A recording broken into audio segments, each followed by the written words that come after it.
His face was suffused with awe, and he gazed at the ebony goddess, for that she certainly was, as if she was the answer to that question which every soul felt, but no words could frame. The Dark Elves of Dungeons & Dragons have long been divorced from the Sildarine, the traditional elven pantheon of Arvandor. The Drow, as they are now known, venerate a wide range of dark powers, but none are more prominent than the Dark Sildarine. A pantheon in name only, united by the common heritage of their worshippers, and in their shared enmity of the pantheon that once cast them out. By Corellon Lorethian's decree, the destiny of the Dark Elves was placed long ago in the hands of his consort, Eilistraee the Weaver. After a series of betrayals of her fellow gods, Eilistraee was banished to the Abyss by Corellon for plotting against him, and for secretly assembling a host of evil deities to assault Arvandor in a bid to replace Corellon as Coronel of Arvandor. Along with her, all other conspirators and associates, including other Dark Elf deities, were cast out as well. Assuming the name of Lolth, Demon Queen of Spiders, she set about establishing her new realm in the Abyss, and driving off or subjugating rivals like Ganadwar, Kiran Sali, and Veyrun. Thus the Dark Sildarine was born. The dark powers of this Drow pantheon are intimately involved in the lives of their followers, demanding absolute obedience and exclusive veneration in exchange for great power. The gods of the Dark Sildarine care nothing for the fate of their followers, except as it advances their own personal power. And it would seem that the Dark Elves of the Underdark stand hopeless against gods who would bind, manipulate, and rule their people with utter impunity. But there is one who seeks to redeem the fallen Drow and lead them back to the great forests of the surface world that their ancestors forsook many millennia ago. One who has taken on the role of a nurturing and protecting Mother Goddess for the whole Drow race. One who chose to share the Dark Elves' exile so that she could be by their side when they would need her the most, to provide a light in the darkness and a beacon of hope in difficult times. Her name is Eilistraee, and she is the beauty of song, freedom, and love. I am Omar Timsaw. I am William Stark. And this is D&D Legends and Lore.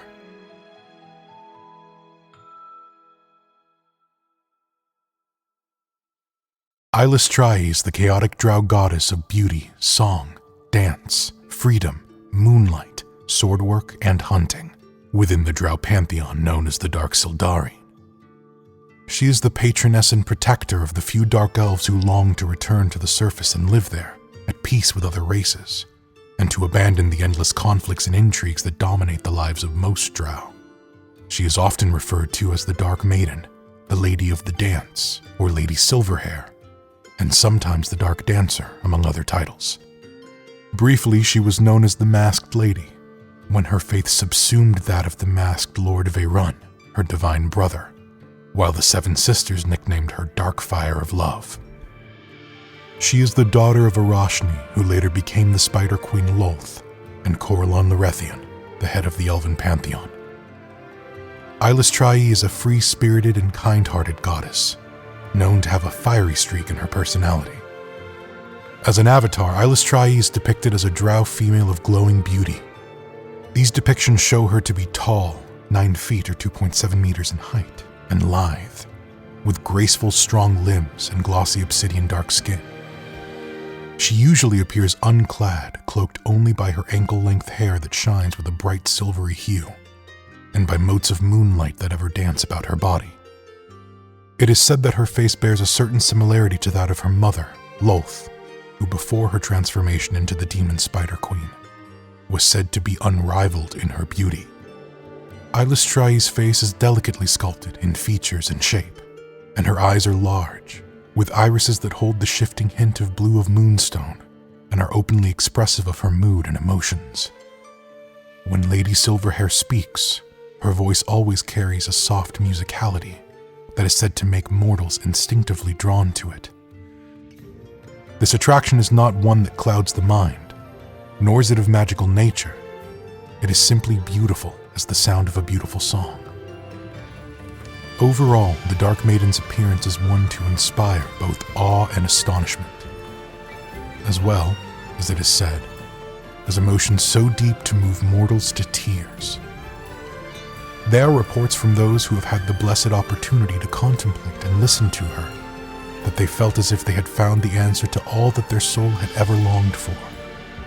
However, upon her leaving, they experienced a feeling of deep loss, though only for a brief time.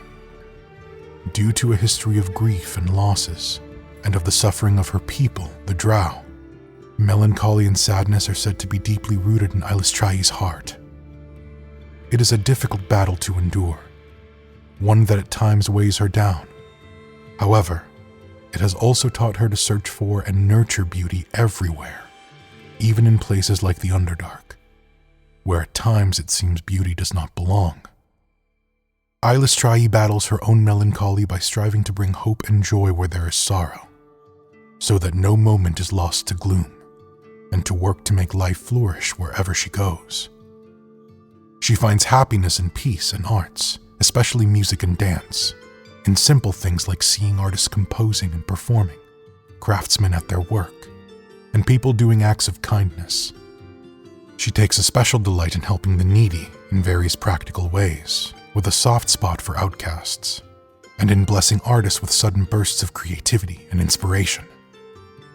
Eilistraee values love in all its forms, be it passion and dedication towards something or someone, the act of deep and unselfish love, the longing of love, noble sacrifice, love-making, and love and loyalty towards one's family and kin. As a young goddess, Eilistraee was a free spirit with an unpredictable temper. Even as she matured, these traits never really left her. She had a fiery streak and was prone to wild action, especially in protection of her faithful whenever they were harmed. The evil that is inflicted upon and perpetuated by the Drow of her mother, Lolth, causes a burning anger within the goddess, one that can cause her to lash out. But she is comforted by the existence of those who work toward their freedom of the Spider Queen's web. The Dark Maiden is particularly close to her people and worshippers in comparison to most deities. Aside from providing practical help in their everyday life, she is known to offer comfort and support in various ways, including listening to them as they let out or vent their personal emotions and experiences. Eilistraee does not test her followers, as she sees the challenges of life as enough of a test in and of itself. She values the intent behind actions more than the actual success of those actions. Moreover, Eilistraee refuses to act as a commander. She sees herself fit to give advice and help in practical ways, to uplift and make people fulfill their potential, but never to order. When the time comes, she is said to personally accompany her followers to their afterlife in a moving celebration known as the Last Dance. Though focused primarily on the Drow people, Eilistraee accepts folk of all races who dance along her path, who delight in life and in the free-form expression of it in all forms. She fights so that all races can live peacefully together, helping and accepting each other despite their differences, and strongly believes in the possibility of redemption for those who have fallen to evil. Her most common sign is a silvery radiance, sometimes accompanied by a snatch of song or a few echoing notes of a harp, that can also take the form of a handful of dancing moonbeams or moon motes. Eilistraee uses this light to assist her people. She is known to use it as a beacon, guiding those lost in the woods, to shine a light on something dropped in the dark, to illuminate a dark place of safety and respite, or to generally guide those who see the manifestation. She also uses it to bless a worshipper in various ways. Swords enveloped by the silvery light cannot be broken or damaged, and such blades strike with maximum force. Living creatures blessed by this light find their reaction speed heightened, their ability to evade or withstand blows enhanced, their sense more keen, and other preternatural boons. Sometimes, Eilistraee will use her radiance to bless the faithful or even non-faithful who decided to honor her with a solitary dance, turning the creature's hair into a mane of silvery dancing flames. This can last as long as a month or even be permanent. Her song is another iconic manifestation of the Dark Dancer. However and whenever the goddess appears, her song is heard. It is a tune of unearthly beauty, moving many to tears, but also a sweet and tempting lullaby, or the soothing voice of a loving mother. She uses this song to call the Drow to her, luring them towards a different life. At times, Eilistraee appears in person to show her favor, give a blessing, or to hearten her followers. Mortals lucky enough to see her always hear her tune, but usually only glimpse her from afar, balanced atop a distant hillock or battlement, with her silvery hair flowing behind her. At times, she appears during celebrations dedicated to her, leaping inside the flames of bonfires, or manifesting herself by night, cloaked and cowled and with her radiance dimmed, to travelers in the woodlands, usually to test their kindness. She also very often manifests when one of her priests leads a new convert to her faith in prayer, which is itself an offering to Eilistraee. The sound of a high and distant hunting horn is another sign associated with the Dark Maiden. She is known to conjure it to rally or hearten her followers, or to scare off bandits or orc raiders who would believe reinforcements are coming for those harassed. When there are no enemies about, worshippers take the sound of the horn to mean that there is someone close by they must aid. Eilistraee demonstrates her favor and happiness through the discovery of particular minerals or gems, like mithril, moonbars, moonstones, and silver, or with a sudden inspiration to write a beautiful song or poem, or to craft a magnificent sword for those who had the ability to do such a thing. However, the Dark Dancer can also let her displeasure be known, and does so by making a cold breeze rise, by making the disfavored one feel a chill in their hands or feet, through a sudden lack of inspiration or talent in any form of art, or through the failure to catch anything while hunting.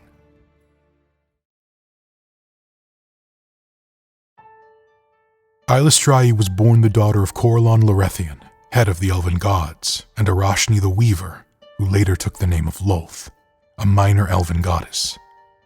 She was born the sister of her older brother Veyrun. The history of Eilistraee and how she came to her role in the Dark Sildarien is long, storied, and clouded in myth.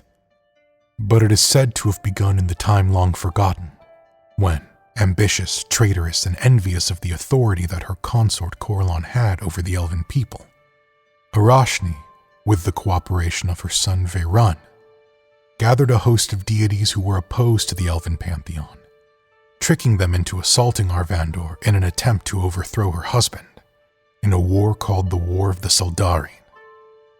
At the time, the only deity of Arvandor with foresight of Arashni's plan before it could unfold was Sehanine Moonbow, the Lady of Dreams. Aware of Arashni's betrayal, but knowing how important her love was to Corellon, tried to dissuade her from such madness. But the Weaver reacted violently, defeating and imprisoning the moon goddess with the aid of Veyrun. With the only meaningful obstacle out of their way, Arashni and Veyrun proceeded with their plan, working to lead Eilistraee to find a cursed scabbard that once belonged to her father, Corellon Lorethian. They exploited the Dark Maiden's adoration for her father, knowing that she would be more than eager to search for the sheath, and overjoyed to return such a prized possession to him, making her the perfect scapegoat. When the invading gods of elven enemies arrived, Eilistraee was the first to spot the threat, allowing her father and the other elven deities to prepare a defense. The Dark Maiden took part in the battle, enthusiastic and proud to be able to fight by her father's side in defense of their home. But in the heat of the battle that ensued, when Gonadwar made its entrance, Corellon painfully realized that the threat had to have come from within the Sildarien itself, as a being like Gonadwar could only enter Arvandor if a true evil already lurked within the plane. His sorrow grew even more intense when he realized that his lover, Arashni, was behind it, as she stood observing the battle in triumph. Seeing the distraction and shock of the elven lord, an ogre god took advantage of the situation and charged towards his position. He almost managed to end the elven god's life, but Eilistraee acted swiftly to defend her father, loosing an arrow at the charging ogre god. What the young goddess didn't know, however, was that the scabbard that Arashni had crafted for Corellon's sword, the one she had been sent to fetch for her father, was imbued with a curse which magically drew the shaft of the arrow, changing its path to instead pierce his chest.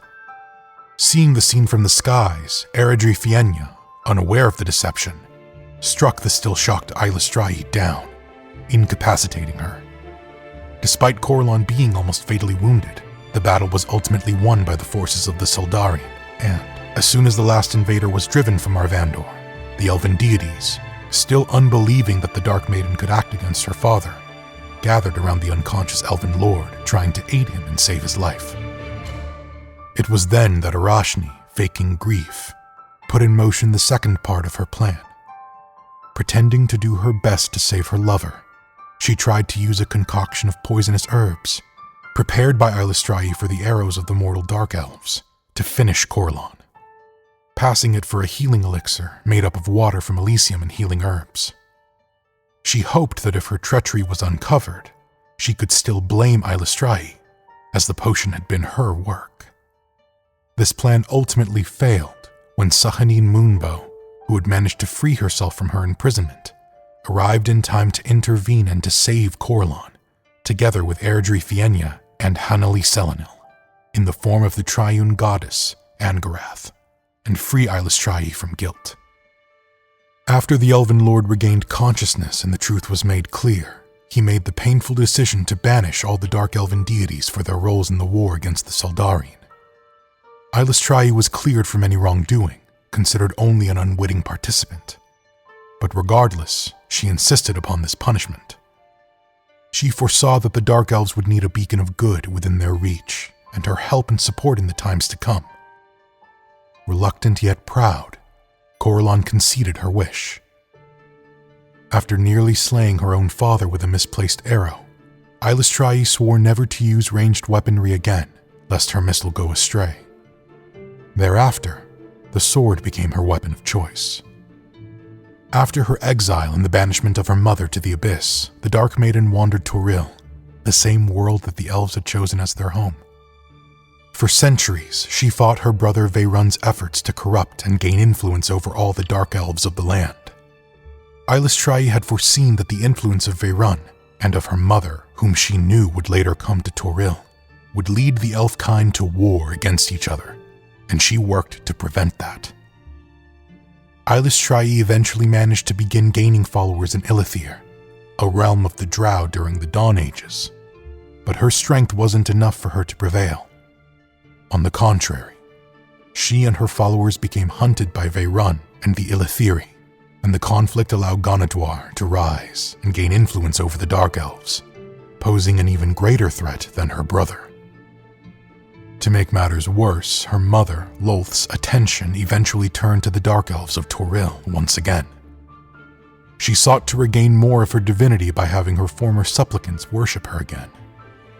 Her power started to rise after the First Sundering and contributed to the decline of the Masked Lord and the further marginalization of Eilistraee. Unfortunately, the following centuries continued to inflict blow after blow to Eilistraee and her followers. During the Crown Wars, a collection of massive civil wars between the Elven kingdoms, Eilistraee could only mitigate the growing control Lolth, Veyrun, and Ganaduar had over the Dark Elves. In an event known as the Dark Disaster, a magical cataclysm unleashed by the elves of Arvandor, many of her people died, severely weakening the goddess's power. Meanwhile, Lolth and Ganaduar continued gaining great influence amongst the Drow, culminating in the moment when the Soldarine and the elves gathered at the Elven court decided to curse and exile all Dark Elves, including Eilistraee's followers, banishing them to the terrible Underdark. This harsh punishment was motivated by the corruption that Lolth had been spreading among the noble houses of the Dark Elves, and by the worshipping of Lolth that had begun to spread amongst the Drow. Ultimately, Eilistraee could not rival Lolth's power, and the Spider Queen became the major deity of the Dark Elves. After this event, Lolth's and Ganaduar's persecution of worshippers of rival deities further marginalized the influence of the Lady of the Dance for millennia. Eventually, Eilistraee found an unlikely protege in her nephew god, Selvatarm, the son of her brother Veyrun, and Zandalar, the dancer, a chaotic neutral goddess of love. Selvatarm had spurned both his parents and chosen instead to walk alone for centuries along a path neither good nor evil. It was during his traveling that Eilistraee found and befriended him. Selvatarm came to admire her goodness and appreciate her teachings, and the two grew close to each other. A hope was sparked in the Dark Maiden's heart that her nephew could become an exemplar and aid her in healing the rift between the Dark Elves and the Seldarine. However, said hope and friendship ended in the late 3rd century after Dale Reckoning, when Lolth tricked Selvatarm into slaying Zanasu, a demon lord whom Lolth considered her rival, by promising him that doing so would gain him the admiration of the Dark Maiden. But Selvatarm was overwhelmed by the demonic essence, and he fell wholly to evil, ending up as Lolth's champion. The spiteful Lolth taking joy in the prevention of her daughter gaining an ally among the Dark Seldarine. Despite all these setbacks, Eilistraee kept fighting to bring her hope to the Drow and lead them back to their rightful place in the light. It was only in the centuries after Dale Reckoning that her faith regained a degree of prominence in Faerûn. For centuries, Eilistraee continued to battle her mother over the souls of the Drow race. Many victories and losses were had, but ultimately, the war between her and the Dark Seldarine led to Eilistraee's defeat and disappearance. It lasted for about a century, until the Second Sundering, when Eilistraee returned to life and to her followers. Under the original Great Wheel cosmology, Eilistraee's domain lay in Svartalfheim, in the Drow domain of Nidvalir, the 3rd layer of the plane of Isgard, the plane straddling the alignments of chaotic good and chaotic neutral. Svartalfheim was an underground realm of tunnels heated by hot springs, characterized by precious or semi-precious minerals and subterranean forests that only needed heat to live. Under the World Tree cosmology, Eilistraee was finally allowed back into her home in Arvandor, a plane of natural beauty, with the elven gods of the Seldarine.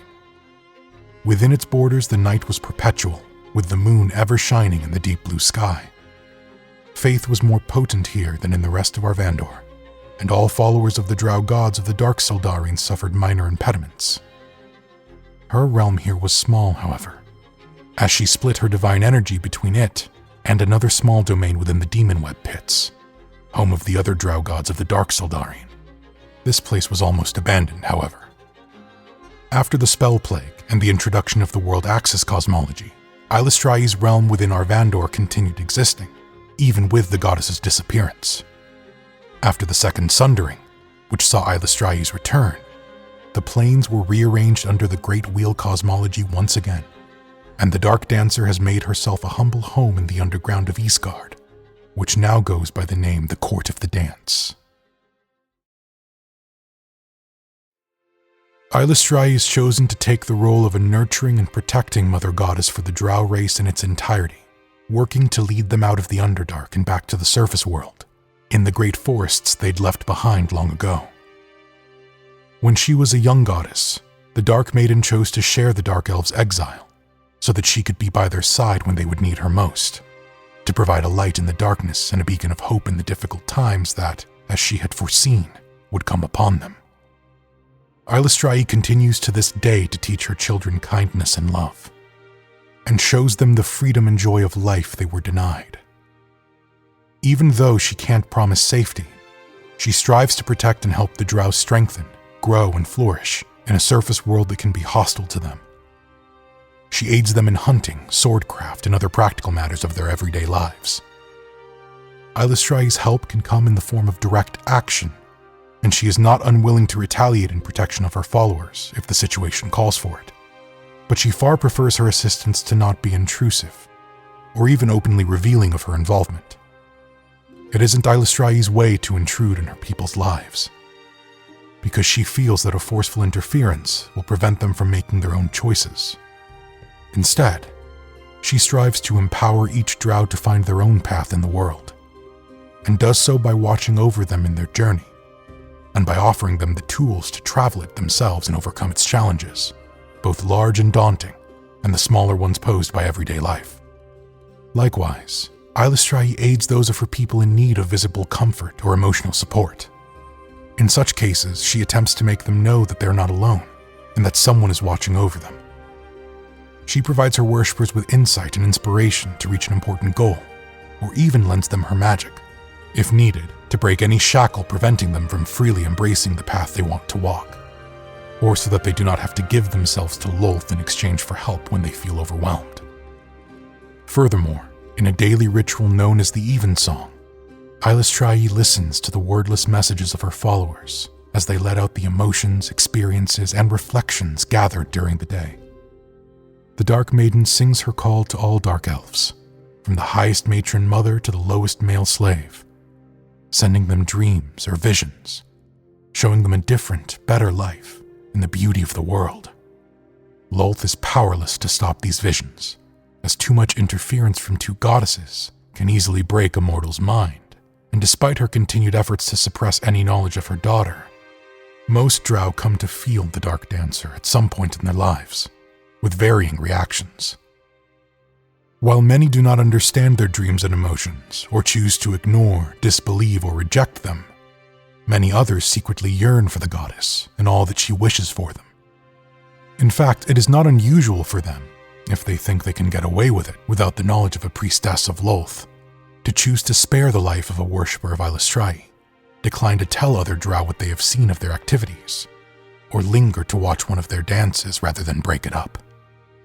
That said, despite those feelings, not many Drow can find the strength and resources to make the final step and leave their past behind to cleave to Eilistraee on their own. Furthermore, the Dark Maiden's efforts are opposed by the power of Lolth and the other evil Drow gods, and what she can accomplish against them is very limited. Despite her focus on the Drow, Eilistraee takes to heart the cause of aiding the needy wherever and whenever possible, no matter their race, gender, or strength.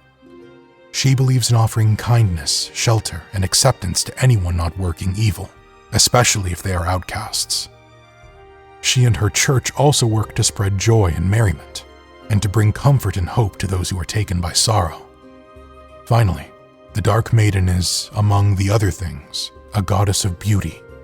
As such, she is known for her efforts to nurture and spread enthusiasm for arts, especially music and dance, and for blessing artists and bards with bursts of creativity and inspiration. Eilistraee is allied with most of the elven gods of the Seldarine, as well as Mystra, the goddess of magic, Selûne, goddess of the moon, Luru, the queen of talking beasts, Mylik, goddess of forests and forest creatures, Hela Brightaxe, the dwarven demi-goddess of battle and luck, Kalarduran Smoothhands, the god of the Underdark gnomes, and the other good deities of the Underdark races. Eilistraee's relationship with the Seldarine is the most complicated. While the Dark Maiden and the Seldarine are allies, and despite her efforts towards the reconciliation of elves and Drow, their relationship is a difficult one because of the division between the two people, and because of the perception that many elves had of their banished kin. This is especially true for Shevarash, the elven deity of revenge, loss, and hatred of the Drow, with whom, for obvious reasons, has barely managed to keep an uneasy truce with Eilistraee. Lady Silverhair is polite to all the elven powers, but she is only close to Erevan Eilistraee, the elven god of mischief and rogues. Eilistraee is notably close to the human goddess of magic Mystra through Kalue Veladorn, seventh of the Seven Sisters, who once served both goddesses as chosen of Mystra and as chosen of Eilistraee. Mystra commands her followers to promote the growth of magic everywhere, which includes encouraging the development of spellcraft among races with high affinity to magic, like the Drow, and nurturing them. It is one more reason for the Lady of Mysteries to choose the Dark Maiden as a friend, and their relationship continues after the events of the human wizard Midnight taking on Mystra's mantle, and after the Second Sundering. Eilistraee's primary enemies are the Drow gods of the Dark Seldarine, namely Kiran Sali, the Drow lesser goddess of revenge and undeath, Ganadwar, a greater god of abominations, oozes, and outcasts, her nephew, Selvatarn, and especially her own mother Lolth, the queen of the demon-web pits. She also counts as foes the other evil deities of the Underdark, Deep Dwera and Laduguer, Blibdul Pulp, the Blood Queen, Dink Karzan and Dirinka, and the Great Mother. Lolth in turn orders the persecution of all the worshippers of the Dark Maiden and the suppression of all information and records about her. The Spider Queen's clergy works to hide Eilistraee's existence from the Drow, fearing the impact that such knowledge will have on the status quo. They are particularly wary of the Dark Maiden's call that lures the Dark Elves to the surface and might show them the beauty of a kind of life that they are denied. Lolth and her clergy do all they can to prevent the Drow from hearing and feeling it.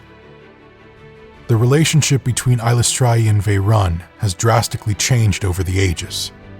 After her self-imposed exile, the Dark Maiden fought Veyrun's warmongering influence on the Dark Elves of Ilythiir.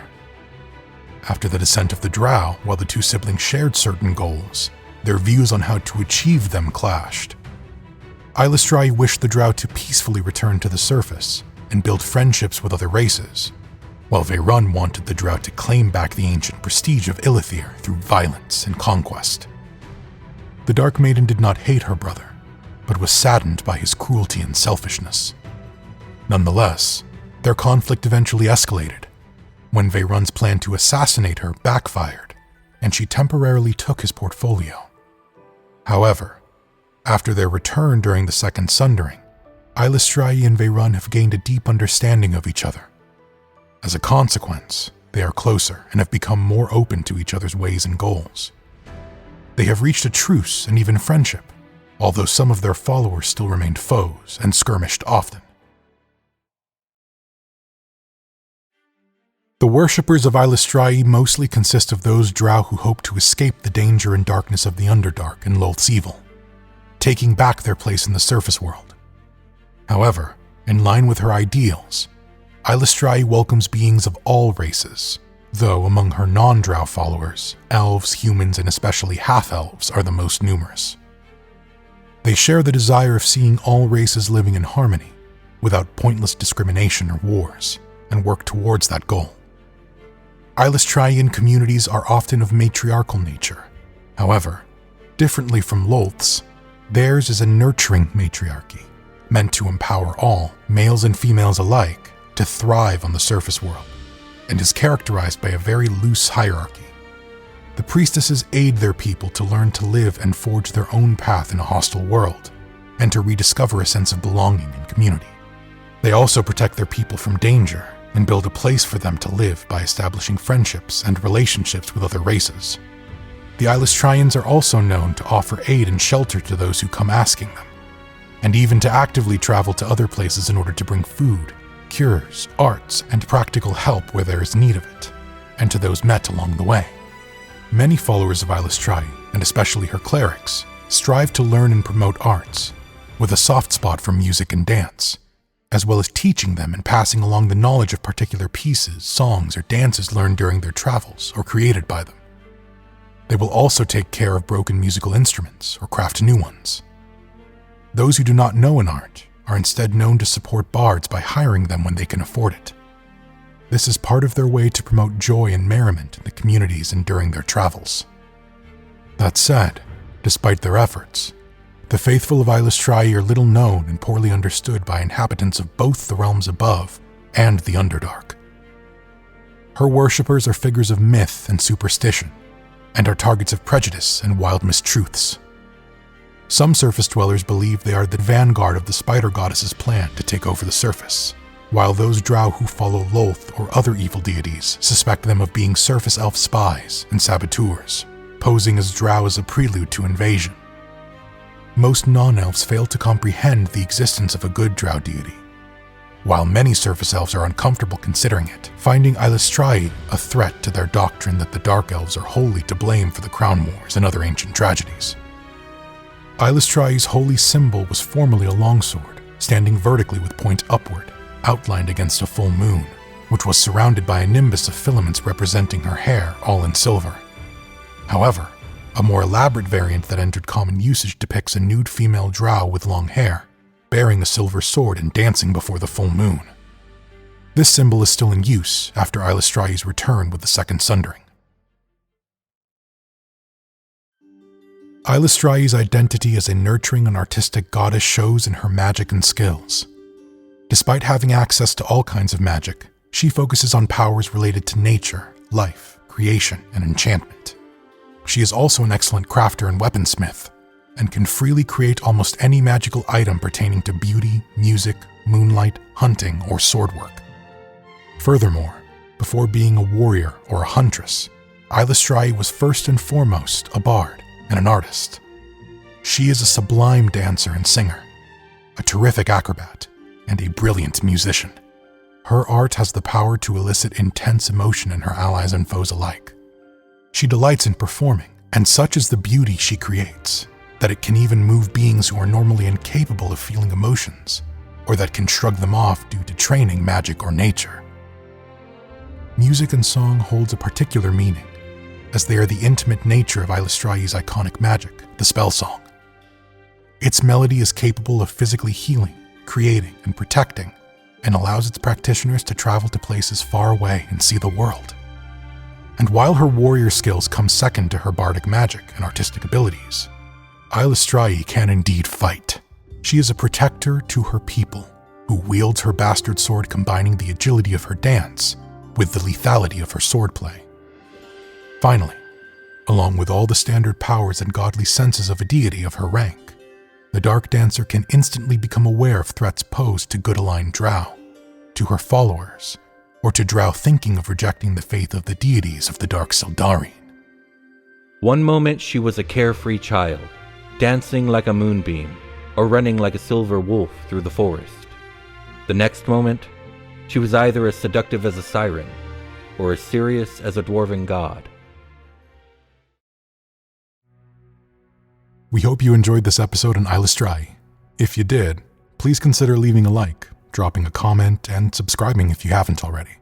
We have a lot more content planned for the year. On the casting side, Apple Podcast reviews are greatly appreciated. We love reading them, and we're striving to make each episode better than the last. If you'd like to support us more directly, check out our Patreon or YouTube channel membership, where you can also get access to ad-free early episodes, homebrew and live play D&D content, and soon vote for episode topics. Lastly, and most importantly, thank you.